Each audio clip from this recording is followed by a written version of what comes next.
Good morning, everyone, and welcome to Westchester Meditation Center's Sunday morning occasional series of guest speakers focused on the heritage of Chogyam Trungpa Rinpoche. Thank you all for coming here today. So today we have the honor of and the delight of having with us Warner Dick, who is somewhere here. Oh, I'm on the wrong page. Here we go. There he is.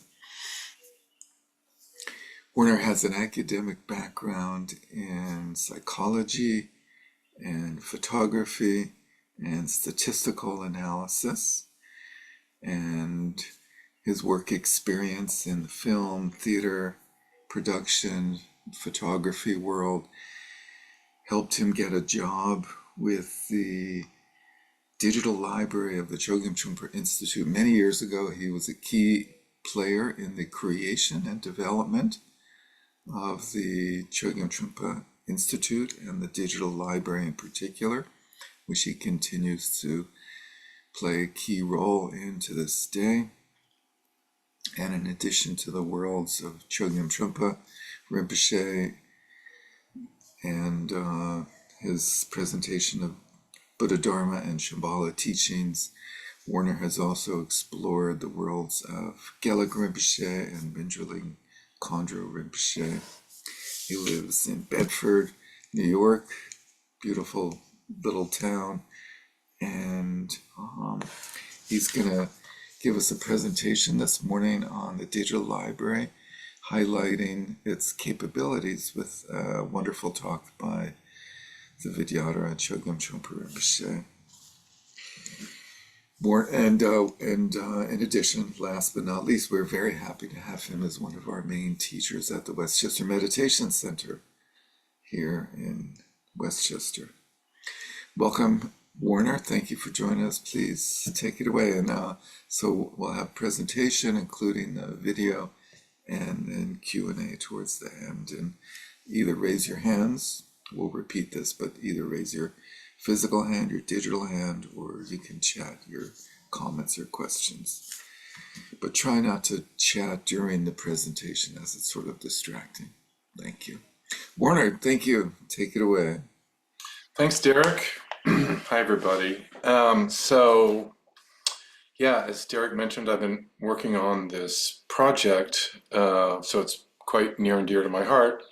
And before it was the Chogyam Trungpa Digital Library, it was merely a twinkle in our eyes. It was the Chogyam Trungpa Transcription Project, which got its start at a meeting of second generation practitioners in this tradition who were entering training to become book editors. As most of you know, essentially all of Trungpa Rinpoche's books are the product of edited transcripts.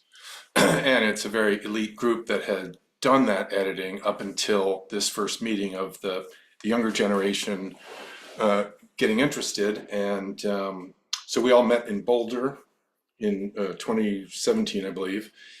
And at that time, it was notable to some of us, and others already knew it, that if you look at the entire collection of the recordings that we have, only about 50%, not even, had ever been transcribed at all. So many of you might be familiar with the seminary transcripts, which were published transcripts, not particularly edited, only lightly.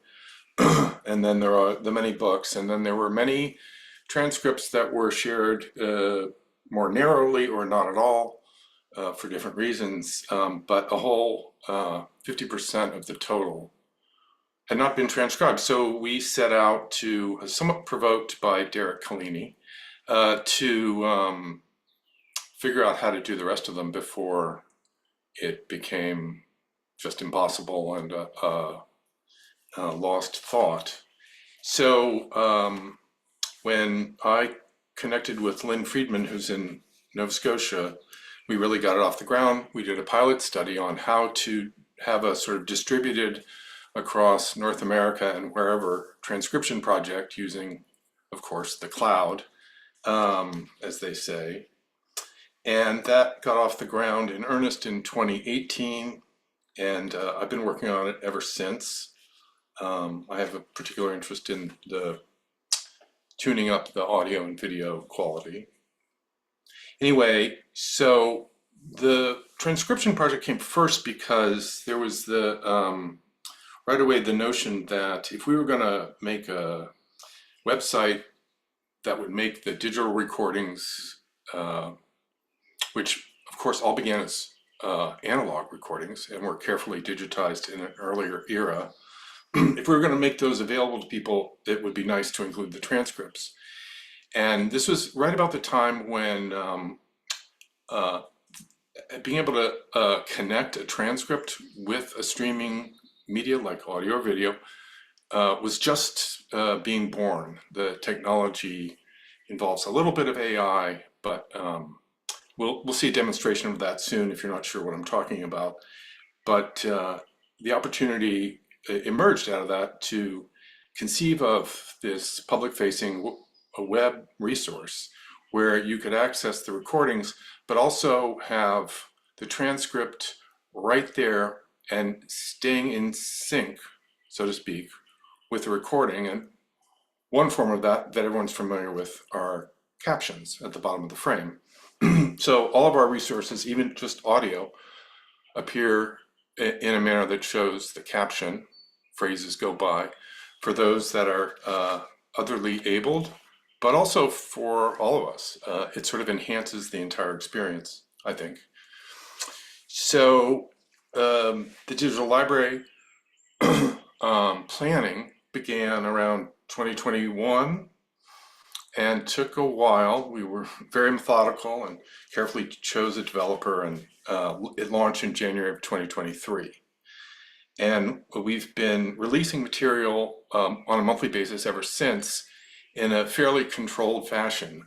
So part of the reason for that is it makes it more like a periodical where every month, roughly, if you're subscribed to our newsletter, you get a sort of preview of this month's issue, and there's new material to go explore for those that are following closely. And in fact, that's as much as we could do, given our relatively small team and our fastidiousness about transcription and cataloging and enriching the sort of contextual information around the talks or the seminar, which I can show you as well. But I'm just wanted to go through a little bit of the history and sort of the way of thinking about this. That in general, because the Vidyadhara, Chogyam Trungpa Rinpoche, was such a well-regarded teacher, that the feeling was, and has always been in this community, that we should take extra care to preserve things very carefully. And so the transcripts meet a pretty high standard of what you would call true verbatim or intelligent verbatim, which I could explain, but I won't. And at a very high level of accuracy. We transcribe by hand. That is to say, we have transcribers who listen and type. We use AI for certain things, but not for raw transcription, for reasons I could explain if you'd like to really know about that. But so that's some of the background. And then getting to the point where we could actually launch a website was very dramatic and a wonderful moment for all of us who've been working on it for years. And for those of you that have not seen it, I will share my screen, but I'm sure everyone has. Hang on. Share. This is the home page of the Chogyam Trungpa Digital Library, and at the very homepage front end here. It's fairly simple. This homepage includes some sort of highlighted items. So the recent publication of this book, the sort of top 3 most interesting, what we call explore articles, which I can show you, and then some news and events. And the menus are pretty simple. This is really the main menu. You may want to go to the About area to learn more about the project and who worked on it. That would be a more extensive introduction than I can give in this short amount of time. But this is the 3 different ways into the material. And from the beginning, we felt that multiple pathways to exploring this rather large collection was very important. I should mention that when I talk about the collection, the size of it is, there are in total about 2,400 recordings that were made during the mere 13 years that Trungpa Rinpoche was teaching in North America.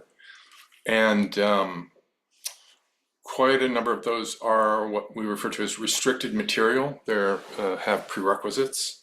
And so in this instance, in this interface, we're not sharing those because this is a completely open public forum, but that leaves 1,500 recordings, of which about 400 have been published to this location so far. So that's the scale. We've done most of the transcription for approaching 1,000, so we're ready to roll out quite a bit more. In any case, back to the 3 ways in. Browsing, I think, is quite familiar to people from other contexts. For this collection, you can browse by year. If you happen to be interested in things from that point of view, you were at some events in 1978, you could click through that way.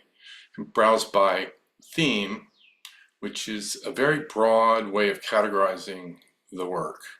So you can see that the 2 biggest ones are Buddhist foundations and then Vajrayana and Tantra. We happen to have published more of those than, I suppose, we would say this is Hinayana, Mahayana, Vajrayana. Then, of course, a special focus on meditation and mindfulness and so forth. So this is a sort of very straightforward way to explore what's available. And then series refers to seminars. Not all talks were part of a seminar, and this list is getting longer and longer as we go, so I won't emphasize it. But back to the top menu, the Explore gateway is sort of our pride and joy, because we understood from the sort of collected wisdom of publishing an archive of this size that people need a way to access the material that's sort of condensed and, as I was saying, more like a magazine article, rather than just sort of a pile of recordings, you can imagine. Even if you could search through the titles and filter by certain criteria, as is common in many other places on the internet, the understanding today is that people just don't, their attention goes elsewhere as soon as they're faced with something that's not been collected for them in this way. So our Explore area does that. And each of these panels represent a release. So in March of this year, we released, I don't know which one because they're not labeled that way, but this is sort of an interesting case where we collected recordings of interviews that Rinpoche gave, and they're presented here in chronological order. So that's a grouping that's a little unusual. The rest of these are typically seminars. So, for example, 100,000 Songs of Milarepa, or multiple seminars that hang together in some way.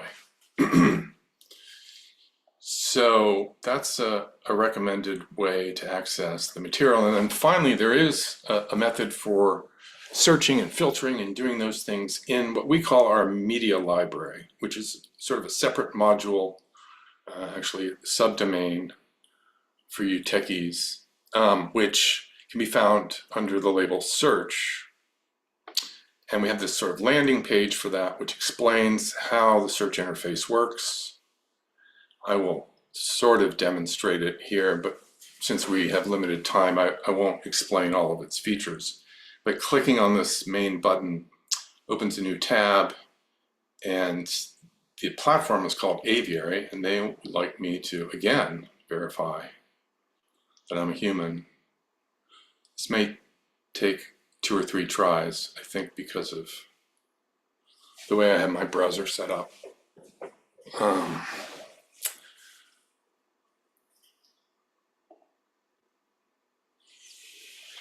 So I'm going to give, as I said, a brief look at this, the actual library. Goodness, here we go. So here's where you land with the media library itself. These are the filters along the left. There's a search box. I don't think I'm going to demonstrate searching today, but just to zoom out and go back to the relevance of careful transcription. Because we have transcripts of every talk that we've published here, you can do a text search, right, for some kind of phrase that you're interested in, say spiritual materialism, and it will look in the title of the talk, so that would produce very few results, in the description, which includes a summary, which I'll show you, and so forth. You can narrow your search in those ways, and you can even search within the transcript. So if you're looking for a very specific phrase or one that, and you want to find all the instances of where he even mentioned spiritual materialism, that's now possible. So we think that's quite a boon to future researchers, of course. In this case, I'm going to get to our talk by showing you the filtering. So I happen to know that it's in the Naropa collection. It's a talk given at Naropa. There are 172 of those. And I want to show you a video, of course. I know it's a video. And the theme is that Buddhist foundations that we saw before. And well, we just have a few results here, and it happens to be right at the top. June 12th, almost exactly 51 years ago, the Tibetan Buddhist Path, Talk 1, Spiritual Materialism. I just click on this result. As you'd expect, it opens in the full view. We have the video, and on the left we have what we archivists call metadata, but descriptive bits, and including, most importantly, this summary. So these are written by our transcribers, our senior transcribers, and some of you may remember that the seminary transcripts often had a rather short summary at the top. But this is very helpful for searching through. Let's say you get 7 or 8 results, you can go right to the summaries and see among your search results which fit the bill more. And then this is a tabbed situation here. It's a little discrete, but if you click on transcript, you see the transcript. And you'll notice along the left, timestamps, which are clickable. So we can begin by just clicking on this first one that skips over the first minute of title cards and so forth. Well, good evening again, and on behalf of Naropa Institute, I'd like to welcome you to the Tibetan Buddhist class, Tibetan Buddhist Path class. Is this audible to everyone? Great. Okay, so Mr. Bill Indich has some introductory remarks here that take up a whole paragraph. We can use the, I'm just going to skip ahead since our time is limited, but only slightly.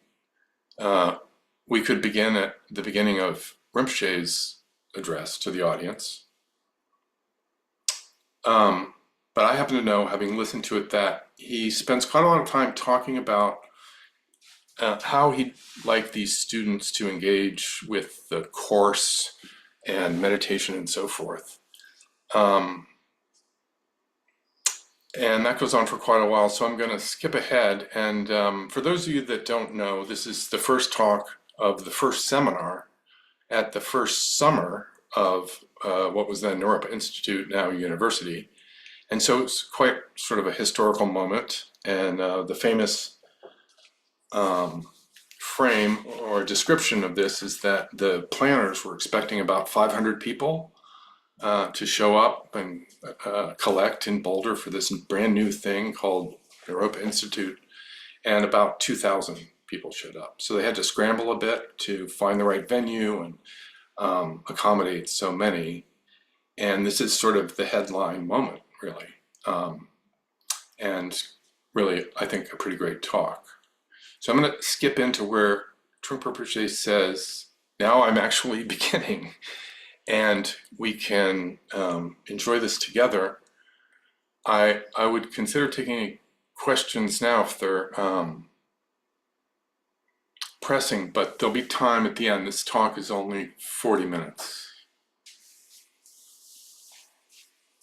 All right, without further ado. And I guess I might further set it up just by mentioning that if you're interested in the sort of what they call the value proposition of this resource, or like what makes this special, and some of it's obvious, but I just point out that, for example, the captions in the video frame are useful for example, those with English as a second language, but also sometimes for some of us, because he may use a phraseology, as he sometimes did, that's a little quirky. And it's hard, if you were just listening to it or just watching it, you might think, wait, what was that? But reading along or being able to just refer quickly to the caption can immediately clarify it.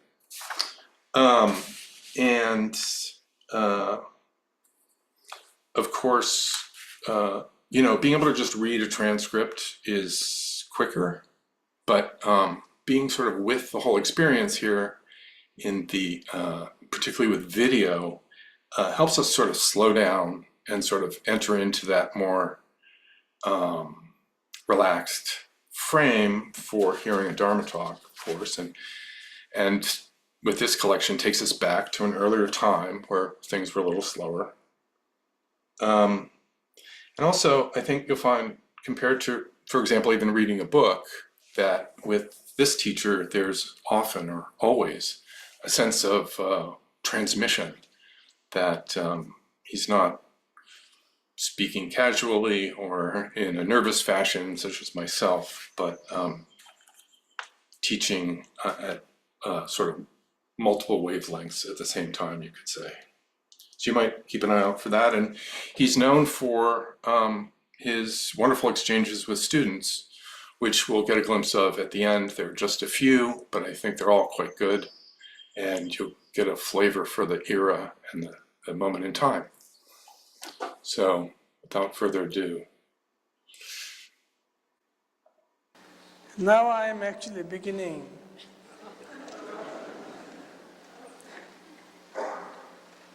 Tonight, I would like to begin our course extremely simply and directly to understand the basic ground. What does it mean to understand spirituality? We could get into a Buddhist situation later on. And we are going to discuss the basic spirituality. What does it mean to you? What does it mean to us? How we could do it. How we could understand intuitively and intellectually. So,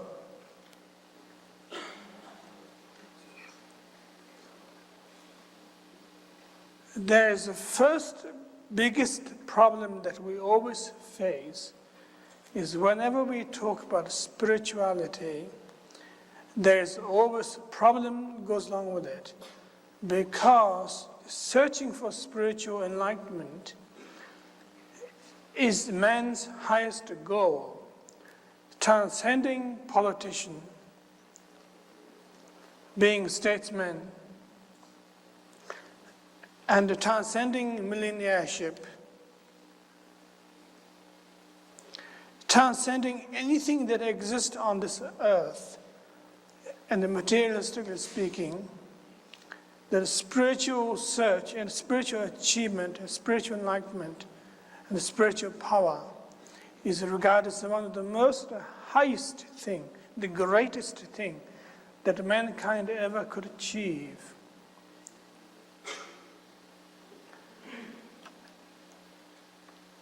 That is true. Enlightenment is the highest thing that we could ever achieve. Beyond being president, beyond being millionaire, beyond being whatever, great poet, great writer, whatever, the spiritual achievement is regarded as the most highest thing, the greatest thing that we could ever comprehend and ever become a powerful person, personality-wise, and wisdom-wise, and so forth. We all know that, we all acknowledge that, but at the same time, we have a lot of problems with that. Can you hear me at the back? Very faint?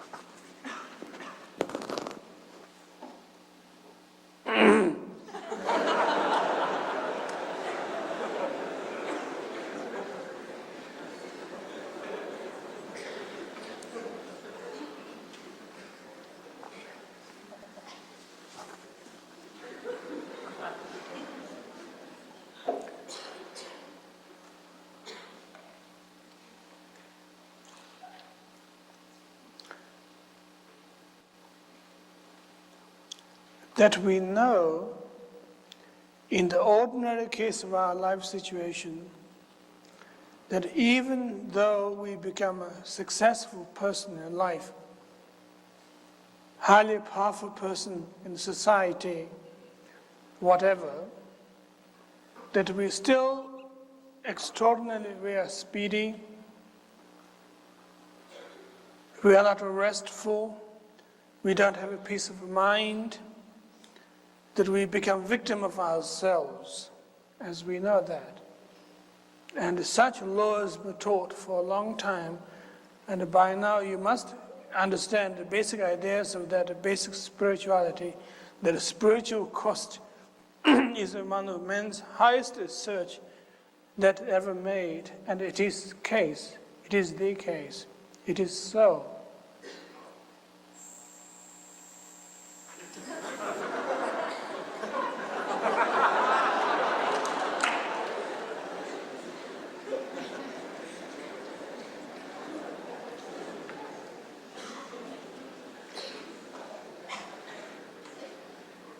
I feel that I don't have to go over this particular subject again and again, that convincing you that that is the highest and the best that mankind ever come up with idea. I have a trust that you have understood, and because of that you come here, that you have experience, you want to have experience of that.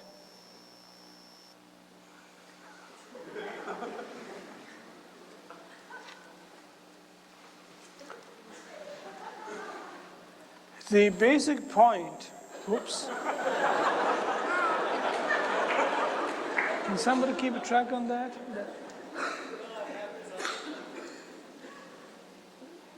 Maybe problem with the wiring. There's no loose kids.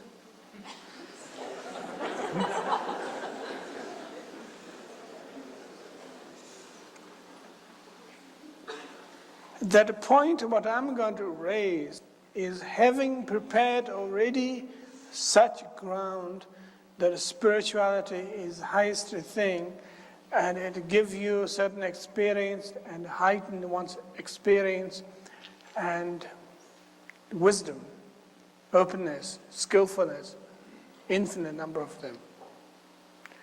But we have one big problem, gigantic, enormous problem there, that how we are actually working on such situation, knowing that this is the greatest gift that mankind ever have received. How are we going to handle this greatest gift? How are we going to handle it? Well, ordinarily we will say that I'm going to get it. There's nothing else to say. I will let it get it, and I will let it make my best to distribute that if I got it. Hopefully I got it, I get it. Well, it seemed to be sometimes. It seemed to be a very simple thing to say. I'm going to get it. I will get it. I'm going to search for that. My teeth and claw. If this need fasting for 12 years in the desert, I am going to do it. If you recommend me, dear teacher, I'll do it. Anything you say.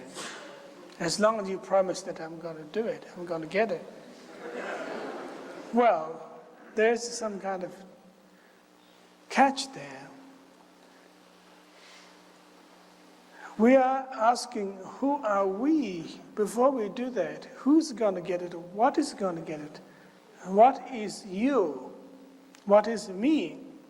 That is the greatest question, greatest important basic point that had Buddha has put this problem into a thinking situation of humanity, and to rediscover or find out whether there is anything to rediscover at all. Who are you? What am I? Usually we begin to feel, if there is me, I'm going to benefit by it, and I'm become a great powerful person. And that has become a question, problem actually, rather than a question. That we have to find out, study together this point. Supposing if you, so-called you, which we do not know whether we exist or not, but so-called you got enlightenment or become enlightened, then what? Of course, automatic answers, then of course I become a Buddha, enlightened one. I preach the law. I tell my wisdom to those people who are there. So there is enormous snobbishness involved with that particular approach. Put it very lightly. Let's not say deception.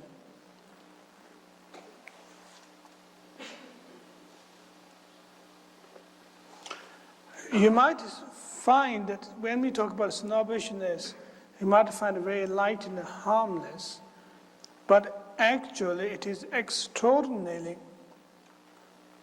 deadly, powerful, that you are about to become egomaniac. You are becoming egomaniac. Not only you are about to, that you are thinking that you could become the Buddha himself and preach the law and gather all kinds of disciples and glow your halos all over you and command people to do this, do that, don't do this, don't do this.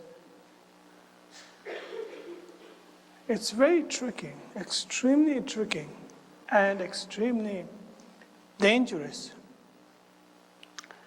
We know in the history of our world, on this earth, planet Earth, we have stories of all kinds of people who have done that in the past.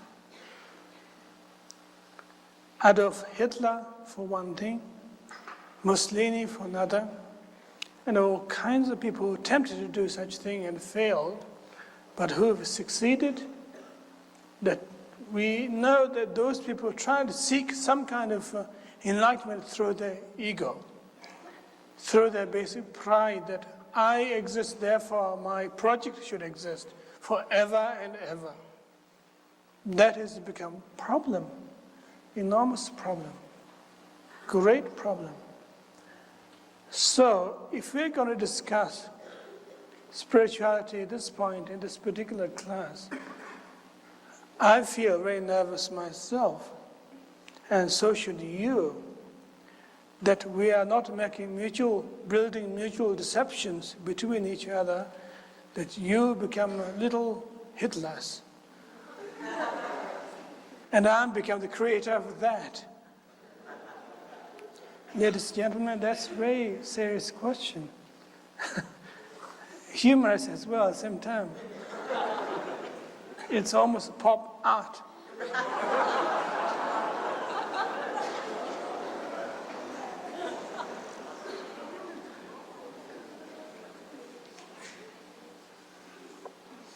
So presenting the teaching of spirituality properly, that you have to have very good understanding of basic sanity, and also you have to have a good understanding of basic materialism spiritually. And we have coined this word called spiritual materialism. Spiritual materialism, that might speak you something. The spiritually materialistic, that using the name of spirituality and egohood, trying to become a greater person, wise person, which is very dangerous and very problematic. And it not only destroys you, but destroys whole wisdom of humanity. And it is, in fact, Satanism. So we should think very carefully about that particular concern. We should discuss that particular situation very clearly, very openly to each other, and try to understand what that means. So I hope that I would like to devote certain part of my course, this first stage, for you to understand the meaning of spiritual materialism. We, of course, intellectualize the whole thing,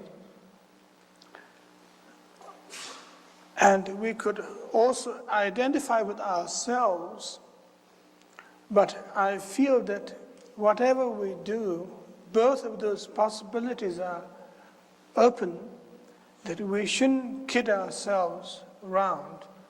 We're saying that only thing that we can do here is to get off in the path. Now that you boarded on the airplane of Naropa Institute, let's turn on the engine. Let's fly.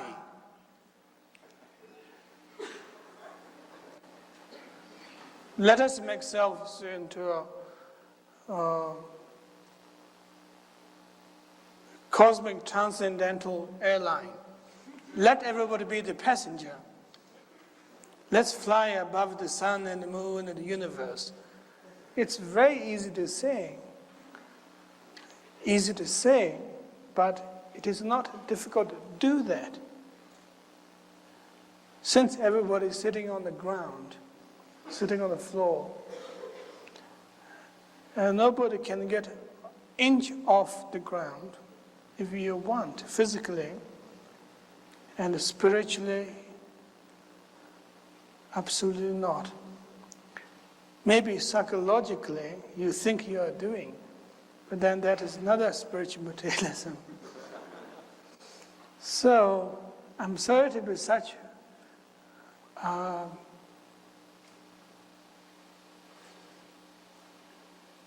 ordinary and down,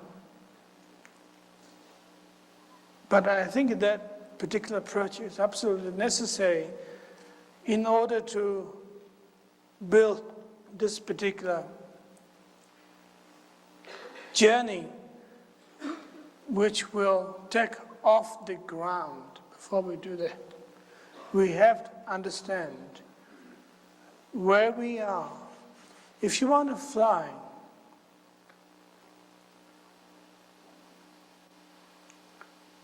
in an aeroplane, you can't just fly. You have to make money. And you have to think how much it costs to buy a ticket. And then that's not enough. But then you have to go to the airport, you have to book your ticket, and you have to find out your flight number and what particular airline you're flying. And then you have to walk, and also you have to find out what gate number you're flying. And then you have to board into the airplane. You have to stop your cigarettes out. You have to walk, check your baggage. And then also you have to find your seat number where you're sitting in. And then you have to fasten your seat belts and put up your tray table and your seat bag. You have to go through all those formalities. Otherwise, you don't have a safe journey, as they say.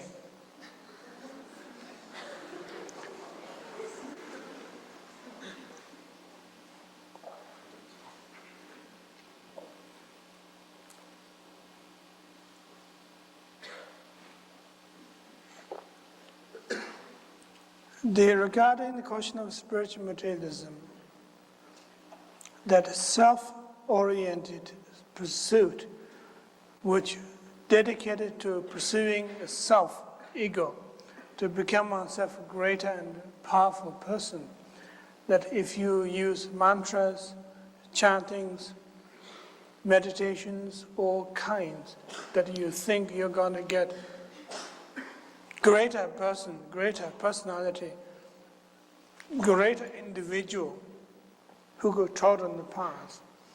But on the other hand, you can ignore the whole thing, just chant mantra beautifully, ignore the whole thing, and not caring about the ego or anything else, just as if you never heard of such thing. One can do that, but still it is spiritual materialism, that you are deceiving yourself. That there is enormous problems with that. So tonight I would like to introduce the basic notion, the basic idea as to what does mean spiritual materialism from the point of view of ego orientation.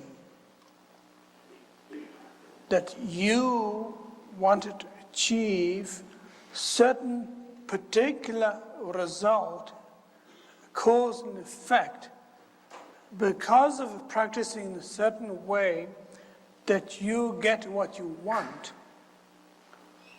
and then you can use it as if that automatic rifle was presented to your 3-year-old son, who then can actualize the cowboy and Indians, and he could bang, bang, bang round. Actually, you could hear the bang, bang, bang going. And you could appreciate that. Gee, isn't it fantastic? I could actually do it. I don't have to fantasize myself on the television anymore. I could become the cowboy. Maybe we've been watching too much televisions nationwide. And we got these ideas.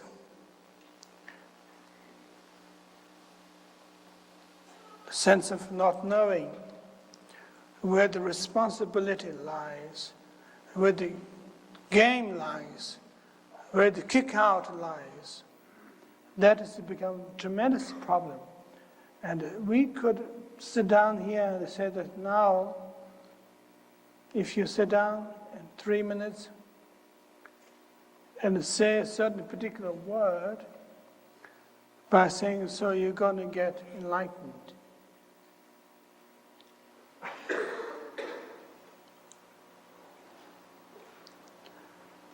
That is extremely cheap, unreasonable.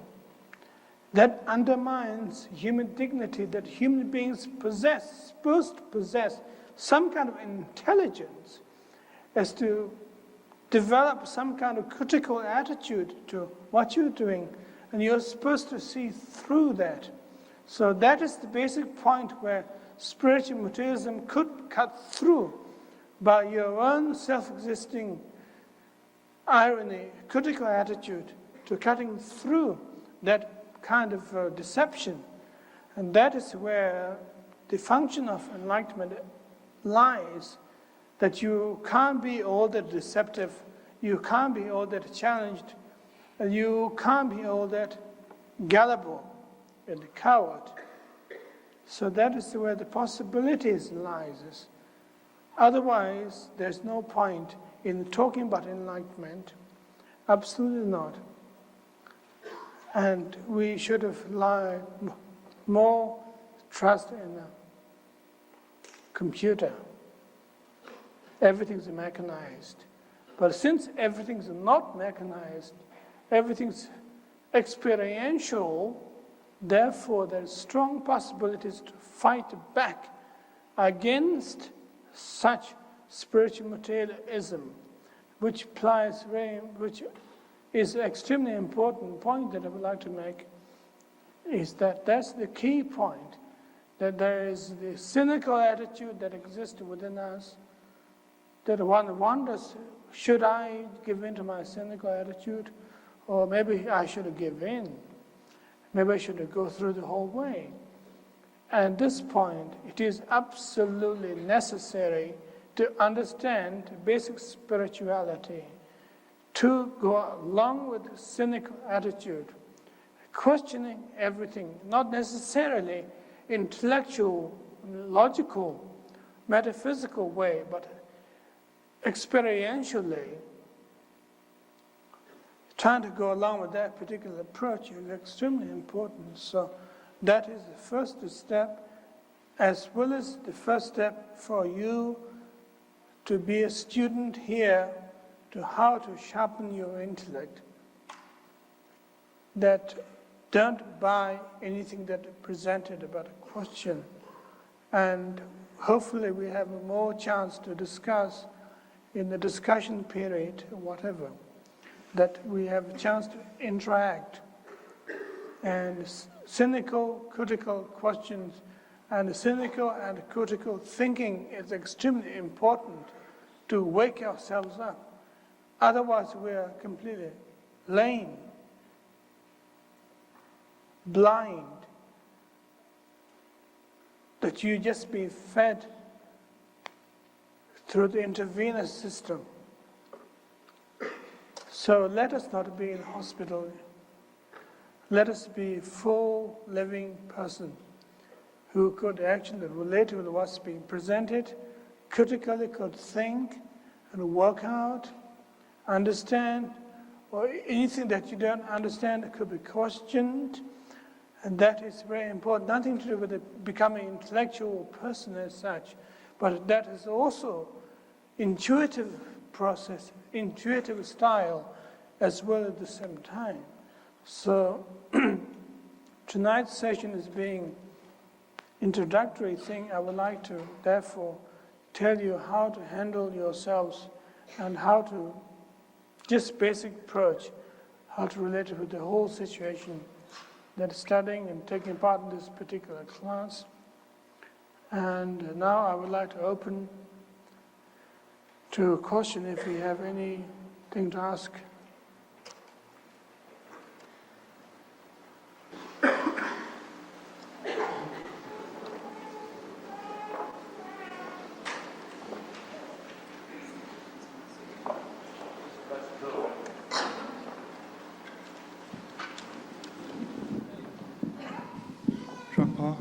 When you were talking about snobbishness and like when you obtain enlightenment, to avoid ego trips, you said that you should avoid this because this is, then you said a word that I didn't understand. You either said satanistic or sadistic, either meaning good or bad balance, or being sadistic, like punishing yourself. What did you mean?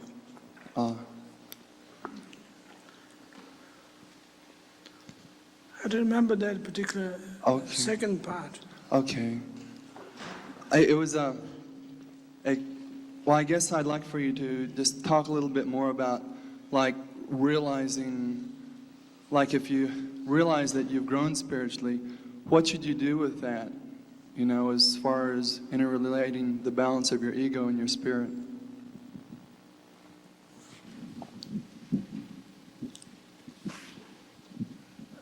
I could say in a very simple few words, that is, let us mock the ego, but let us build our spirit.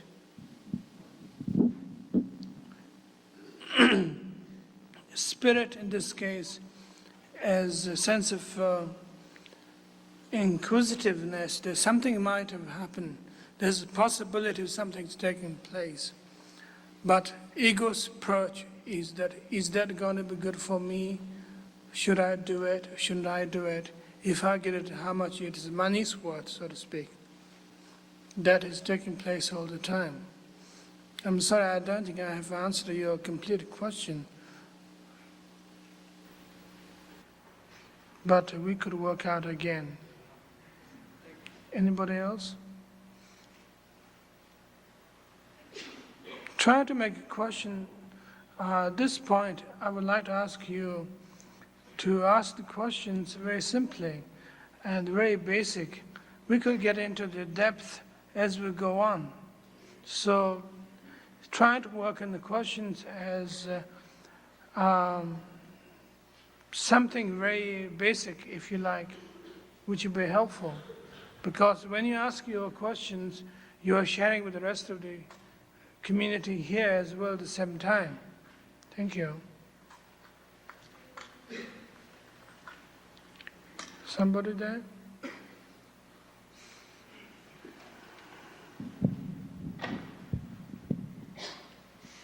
Yeah?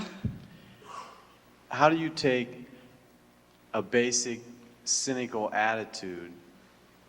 What's one step in being able to question everything without your ego interfering? Well, the question is that you don't have to have a complete clearance without ego, particularly, which is impossible in any case. But as long as you have a glimpse of a cynical attitude, which is some kind of self-consciousness, self-critical attitude, at the same time there is a desire to be further, greater, expand your spiritual journey, that is enough. But one doesn't have to make 100% reassurance that you don't have to use your ego, which is impossible actually. So one have to give in to your ego as well as one have to give in one's intuition at the same time. Thank you. Yeah? If you find it easy to be critical and cynical, how does that fit in with surrender, or the ability to give in and sort of to follow somebody else, if you find that very difficult? I don't think that's particularly problematic as such. That giving in also comes along with a cynical attitude. That having developed already basic cynical attitude to oneself and all kinds of trips that are being laid on us, and because of that, that you begin to find that there is a way, there's openness that one's own cynical begin to dissolve, in other words, one's own cynicalness begin to bounce back on you. The cynical approach is not so much of directed to outward, but also bounce back on us at the same time. So by that kind of approach, you can work with it. But I mean, it's very difficult to say here, but you have to experiment. You have to work it throughout. Rinpoche, my question is similar. I'm intrigued by your statements about our need for some critical, cynical thinking, yet I also have in mind the need for faith. And I was wondering, on what can this faith be based? Is it merely an intellectual agreement with things like Four Noble Truths? We certainly need something to base our commitment to openness to entering the stream. What is it? Well, you see, the point is that the Four Noble Truths begin to become a symbol of our cynical approach. So once we begin to relate with such things as the Four Noble Truths, they are the cynical approach that Buddha presented to us to work on. And it is a workable situation automatically that when we think in terms of suffering, for instance, we begin to realize that suffering is obviously possible, that it is part of our being. So you begin to feel that you're being soaked in some kind of truth. And that point, that cynical attitude, is again, how about if we are soaked in the suffering, that particular truth, how about getting out of it, which is the second noble truth, and so forth, that the path is organic from that point of view, as long as the person has that particular cynical attitude, that all the jnanas that were presented by the Buddha becomes organic automatically. It is workable. In your discussion of spiritual materialism, you imply that it's possible to both develop spiritually as well as develop the ego. I have two questions. One is, isn't this a contradiction? And two, with the rise of spirituality in America today, aren't we in danger then that some people will use spirituality to increase their power? Well, let me answer your question twofold. The first thing is sorry. The first part is that you're implying in your discussion of spiritual materialism that it is possible to both become more spiritually enlightened as well as develop the ego at the same time. Okay, let's stop there. The question is that technically, or as been described by scriptures, you can't become spiritually oriented or spiritually highly evolved if you start with the ego. But maybe socially, and maybe from your own point of view, that you think you're getting kick out of that, which is no spirituality, but nothing but egohood, egomaniac level. The second one is being? Okay. The second question is, with the rise of spirituality in America today, it seems to me, I'll make a statement, which I'd like you to respond to. It seems to me that we are in danger of people using spiritual techniques or spiritual materialism in the service of their ego to increase their power. I think that particular one is what we're aiming at, is the propagator of spiritual materialists, that if anybody is presenting that as if a business transaction, as if you are signing contract with the mafia or so, that if you sign your name on the dotted line, you're going to get what you want, otherwise your brain is blown. And that kind of, commitment or not.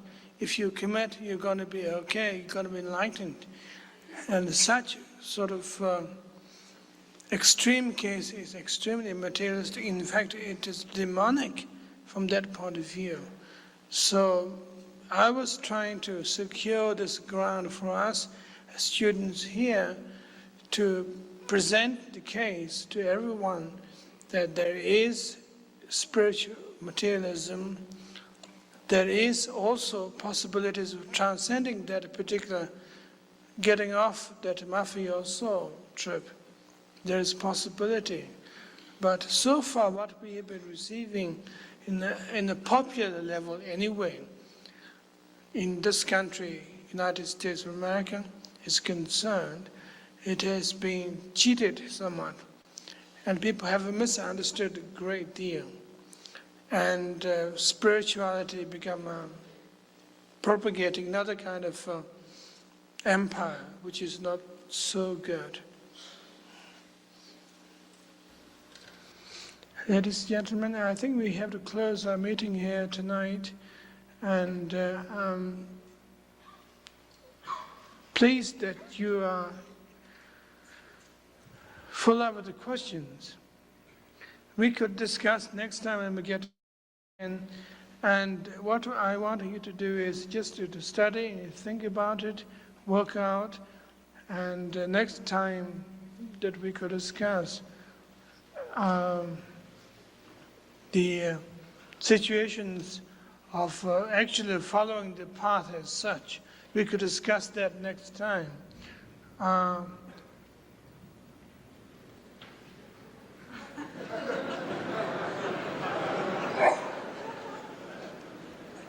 So, I think that this particular session is over. Thank you very much.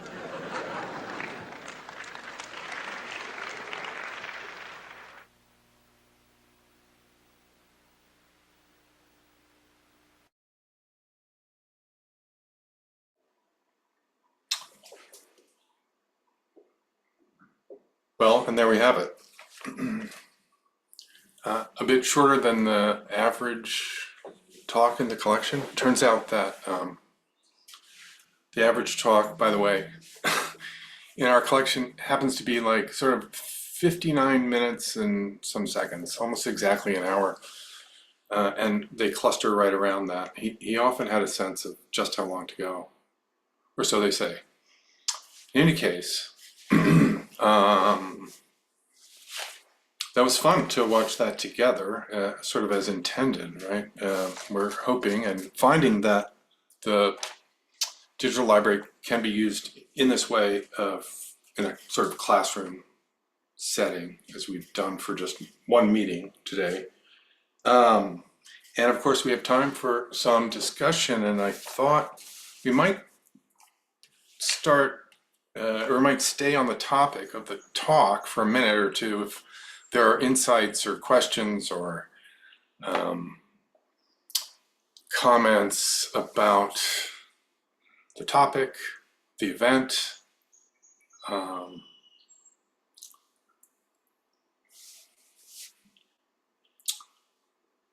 It's hard for me to see everyone. I think others are keeping track of hands.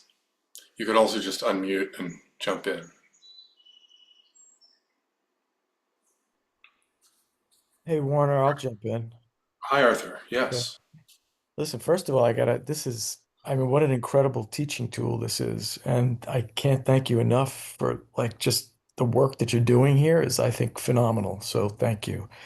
And I just want to, the whole thing about the cynical attitude and sort of maintaining that cynical attitude to sort of neutralize uh, the idea of ego, of the cynical attitude to sort of break up this over-identification with the ego in some way. I wonder if you guys or anybody in the group had any thoughts about that, and like at some point in your development, does that change? Like, is the cynicism always a feature of your path?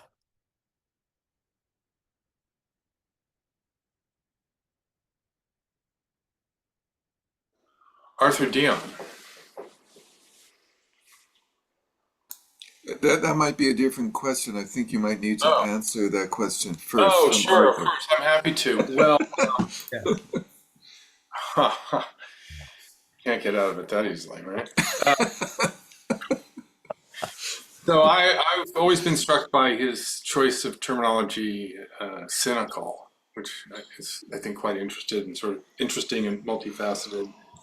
It's often applied to something out there, right? As he mentioned, and in this 1974 context, that was incredibly relevant, right? Because there was this sort of spiritual shopping craze where that generation had sort of come out of the 60s drug-induced haze and were seeking a more legitimate high, sort of, and exploring all sorts of spirituality, and uh, people were taking advantage of that. I mean, I think Trungpa Rinpoche here is in part specifically aiming at certain cultish paths that people might be tempted to fall into, but also more narrowly, even a Buddhist teacher, and it's if you take a completely naive attitude, it's not really even what the Buddha intended, as he mentions briefly here.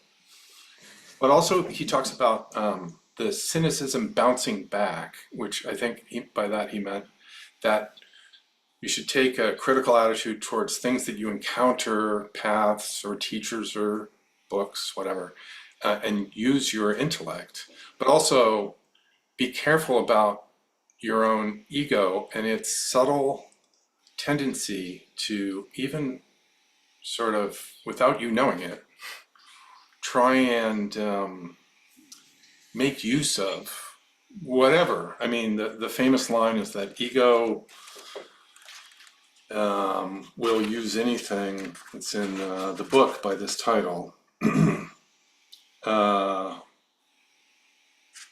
That ego will make use of whatever's at hand to preserve its position in the world, so that even spirituality. Point. So then we had, unless Derek wants to add to that. Or, Yeah, just briefly, my personal experience of that with Trungpa Rinpoche, and maybe there are others here who can chime in with theirs briefly, but I entered his world in 1977, and there was still a great degree of emphasis on the cynicism and this sort of critical edge to everything, and like undermining what was known as what was it called? A certain type of spirituality that was very what was the term? Very simple. Love and light. Oh, thank you so much. Who is that? Warner. Arthur. Arthur, yeah. And then Rinpoche introduced what he called the Shambhala teachings. And I remember him at talk after talk pleading with people to soften and to be kind to each other and to experience basic goodness. And just like him modeling this incredibly gentle and kind and loving behavior, sometimes like with tears, and telling us how much he loved us.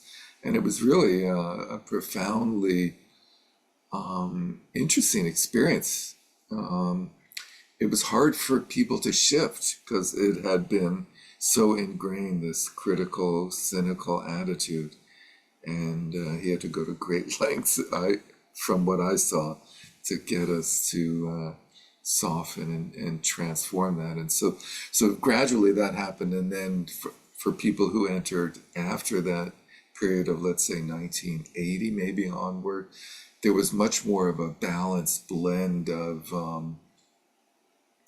the cynicism and the softness and tenderness of the stemming from the recognition of basic goodness and those teachings.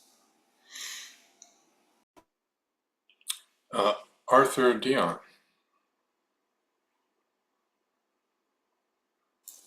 You're muted, sir. You'll have yourself. Thank you.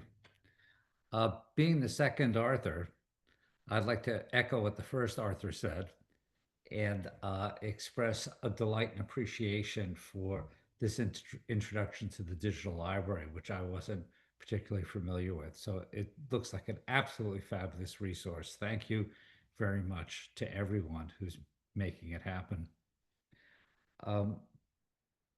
I think the concept of spiritual materialism is a very great contribution by Trungpa Rinpoche.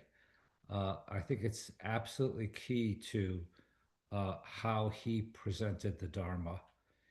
And for me, the most powerful testimony to the importance of the concept is that I think it's very easy for all of us to see how, as he presented in the talk we just saw, it's absolutely crucial at the very beginning of the path to look at the relationship between the me, our sense of ourselves, our belief in our own ego, and the idea of spiritual development. But I would argue that to the extent that we make any progress on the path whatsoever, any spiritual realization we achieve, spiritual materialism becomes even more important to be aware of. The temptations of the snares of spiritual materialism only get more seductive as we progress. So my appreciation to everyone here and to Trungpa Rinpoche for what I consider this absolutely essential teaching. Thanks, Arthur. You actually answered the first Arthur's question a little more thoroughly than I did, but yeah, it could be that it, sorry. That's what we Arthurs are for. Yeah. Tag team. Yeah, it could be, yes, that it's more important as you go on. So for example, when someone asks you to give a Zoom presentation on a topic such as this, and people come on the meeting and compliment you, it can go to your head. Anyway. Anyone else? Maybe, oh, Derek, for example. Warner, I had a question about the archive. Is there access to recordings that have not yet been transcribed and displayed with the linked transcription and audio, or audio and visual? Are those transcripts available, accessible? Those recordings. Well, in a word, no. You might find some on YouTube, or you might find a number at the Chronicles of Chogyam Trungpa Rinpoche. That is a website that is much more of built kind of from the ground up with this oral history orientation, and not so much of an archive. So it's just a matter of putting the term or the title into the search bar. But Derek brings up a good point that we have the recordings, they're digital. It's fairly trivial to make them available on the web, but we're rolling it out in this sort of chapter by chapter or issue by issue, month by month manner in order to build an audience in a gradual way through highlighting things every month and being on social media. And also just out of a sense of rigor that having them both together, the recording and the transcript, has this synergistic extra quality, perhaps. But you can, I'm going to share my screen, you can get a sense of, if you're a database kind of person, I'm right here in the menus. I've gone over to the next item, which is this sort of oddball other thing called the catalog. And what we mean by catalog is everything. The library now contains about 420 recordings that you can get to in these various ways. the full catalog of publicly unrestricted material is 1,517 records, that is to say, recordings. And if you like playing with these sort of things, you can, this is a window into our backend database, and you can kind of do a little bit of filtering and grouping things here, if that's your jam, and find things. And when they're on the site, they're published. The published link is in this final fifth column. And one of the great values of this table is that it shows the connection between a recording and where some of that material ended up in a published book. So this seminar, talk 3 from the Battle of Ego 3, part at least of it, ended up in the book, The Myth of Freedom, which is also reproduced in the collected works, of course. So we can show you what they are, all the recordings, but we're not sharing all the audio and video all at once. That's great. Thank you very much.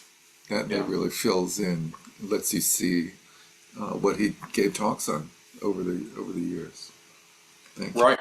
Yeah. We've tried to roll things out in a way that's fairly representative. In other words, when you go into the browse by themes, there's a fairly representative sort of collection there of what else there is behind the curtain that we haven't released yet in terms of sort of distribution of topics and things, although not perfectly and not including restricted material.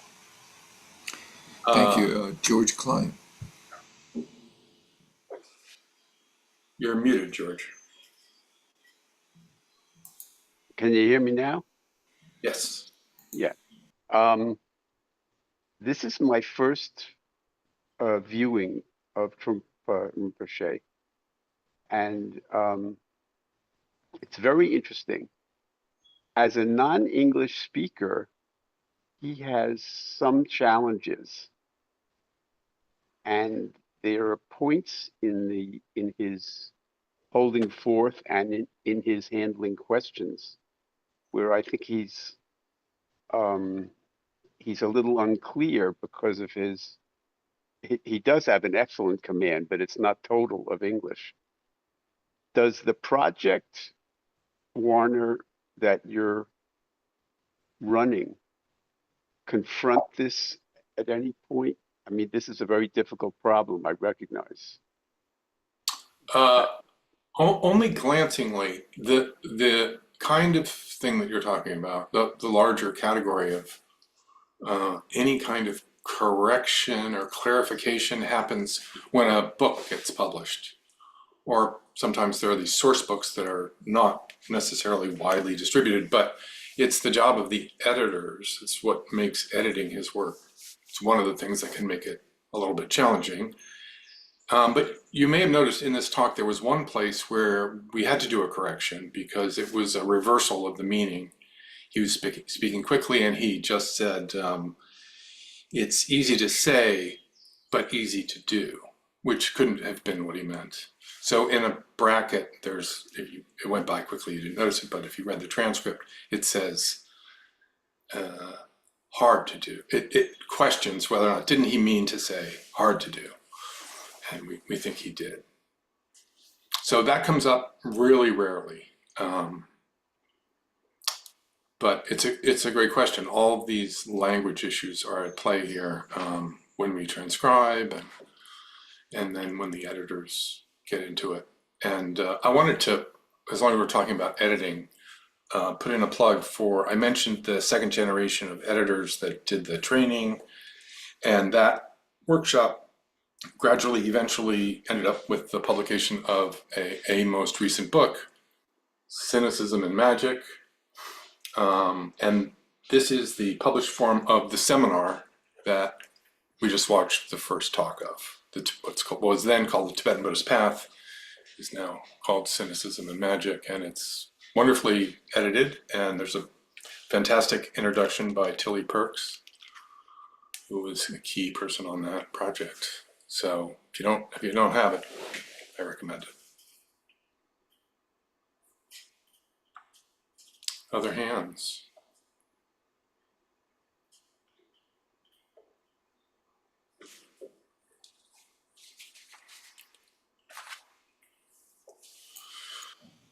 I don't see any.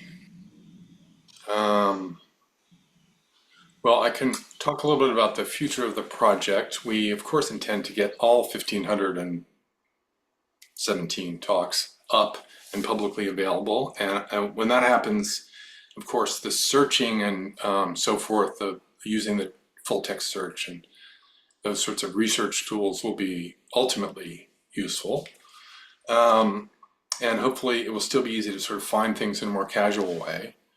But we are proceeding at this stately pace, some would say.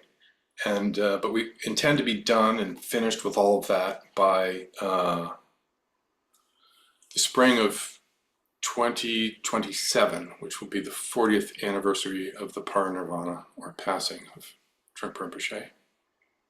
That's our goal.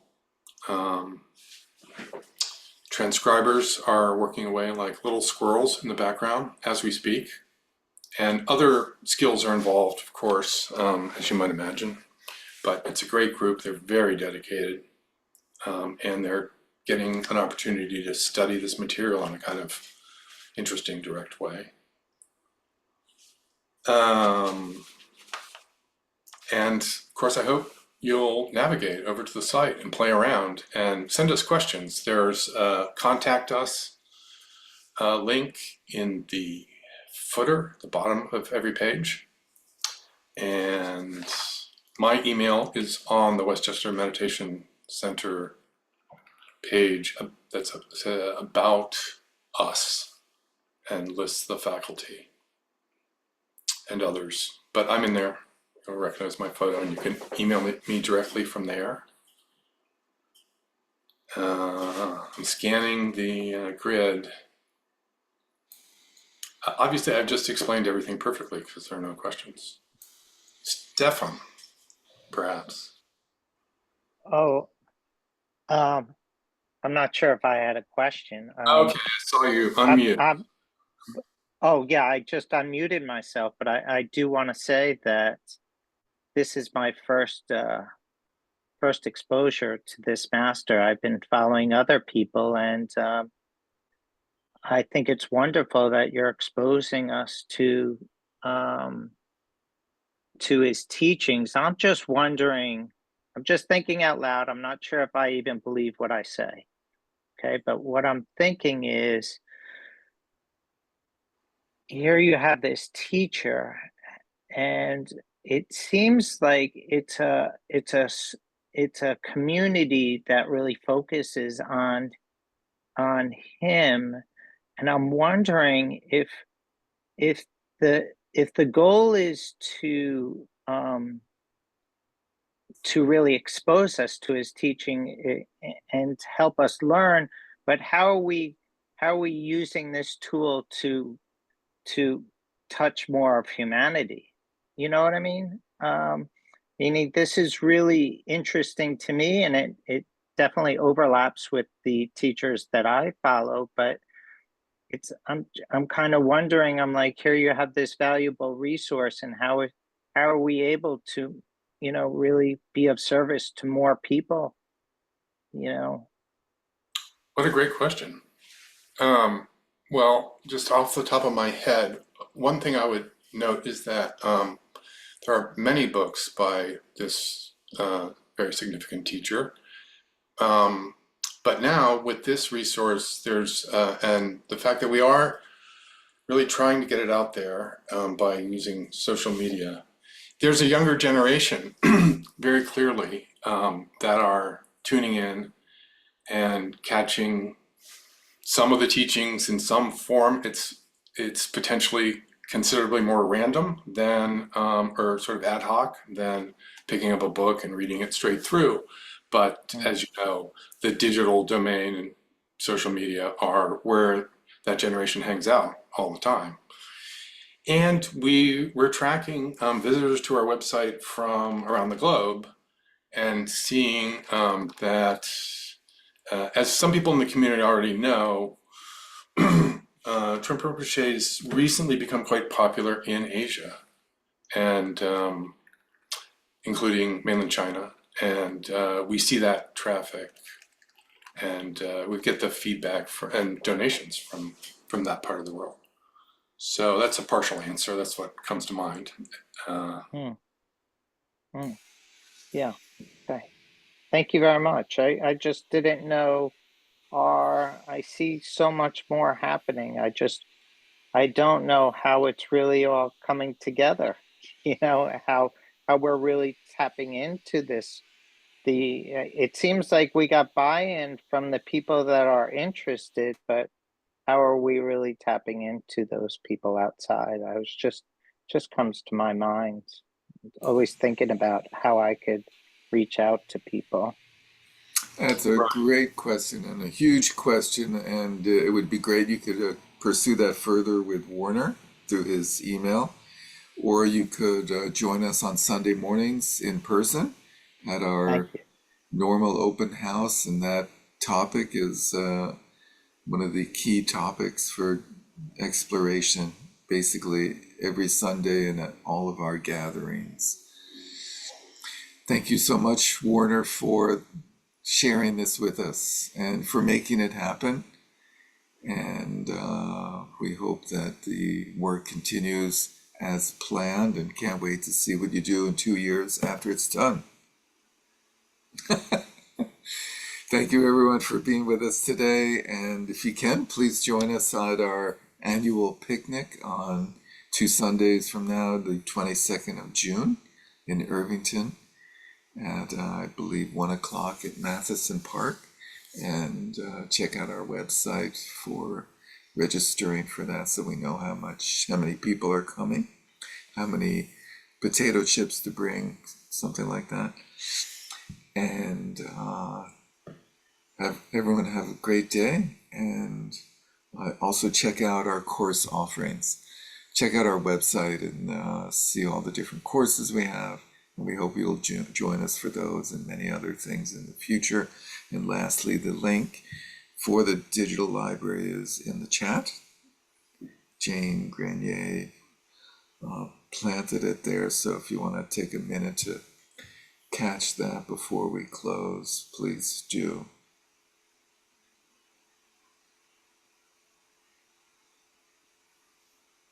Okie doke. Thank you again, Warner.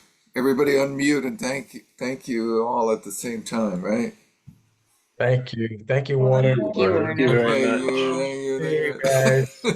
See many of you. Bye. you. Take care. Thank you.